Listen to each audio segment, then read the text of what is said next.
Merci Madame la Présidente, Monsieur le Ministre, Madame la Rapporteure, Monsieur le Président. Moi, je voudrais dire la solidarité des Savoyards à l'égard de ce projet qui concerne nos collègues aux Savoyards. La réalité, c'est que ces deux départements de montagne sont dans le même bateau. Nous savons ce qu'est l'enclavement des populations. Nous savons la difficulté de circuler dans nos vallées. Nous savons les temps de transport difficiles, avec des contraintes très fortes. Et quand j'entends dire, moi je suis élue de Maurienne, que l'autoroute détruit, ce qu'elle a fait l'autoroute chez nous en Maurienne, il y avait les mêmes qui étaient contre à l'époque. On circulait tous sur la route nationale, route départementale vers l'Italie.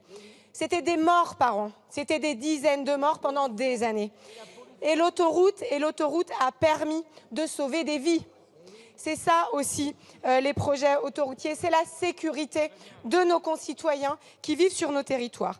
Et puis moi, je ne me lasserai pas de la contradiction des écologistes, toujours hallucinante, contre l'autoroute, contre la nouvelle ligne ferroviaire du Lyon-Turin, qui permettrait de mettre 3 millions de poids lourds sur le rail et de sauvegarder nos territoires alpins et la qualité de l'air dans nos territoires alpins. Monsieur Coulombe, occupez-vous de votre circonscription, occupez-vous de la VRU de Chambéry qui est engorgée en permettant bien évidemment le transfert massif de la route vers le rail.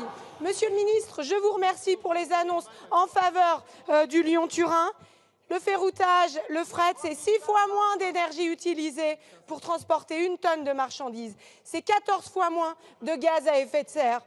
Donc évidemment, nous sommes pour l'autoroute qui protège les populations et leur permet de vivre dans nos vallées alpines, dans nos montagnes, et pour le Lyon-Turin, bien évidemment pour désengorger nos vallées et permettre à nos populations de respirer.